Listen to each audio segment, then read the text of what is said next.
Hello, this is the luckiest maths teacher in the world. Today we're looking at financial mathematics, specifically profit and loss. So we need to understand what these terms mean.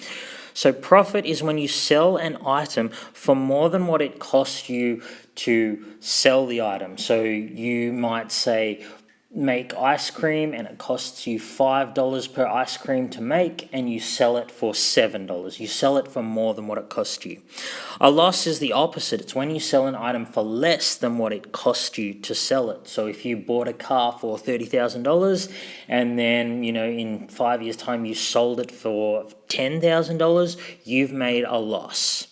And they're very important things in our society because, of course, if you're selling something, you need to make a profit so that you have money to live off. Businesses need to make a profit so that they can hire people to work for them and so on. So let's look at the maths behind this, and we're going to do that by looking at an example. So let's go ahead and look at this question. So James sells cabinets. Each one costs him $60 to make. And if he sells each with a markup of 30%, what is his selling price?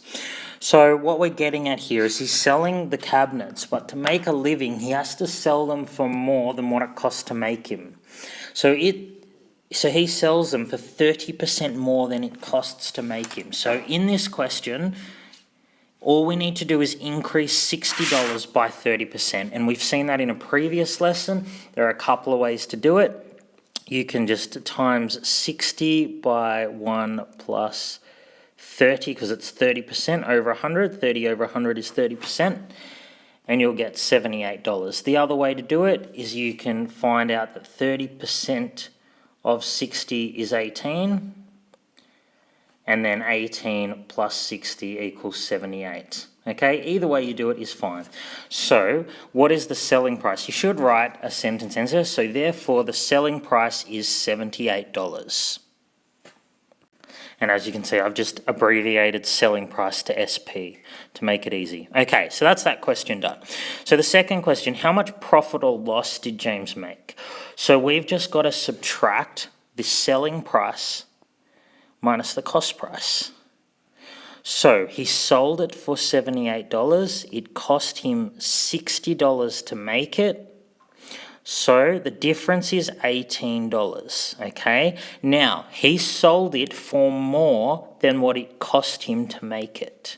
So this is $18 profit. If the answer I got was negative, if he had sold it for less than $60, it would have been a loss.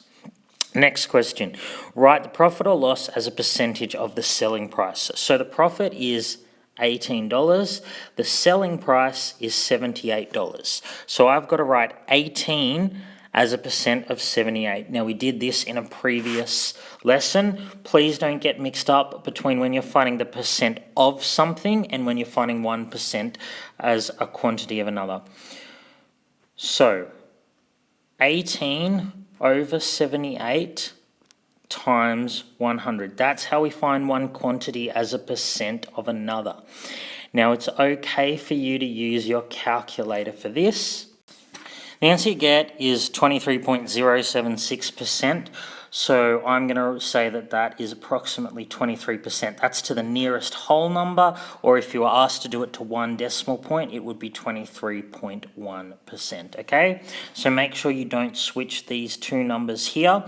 It would be 18 over 100 times 78 if we wanted to find 18% of 78, but in this case we want to find the percentage. We don't know the percentage. All right, last question. If he sells 10 cabinets per week, how much profit would he make in a year?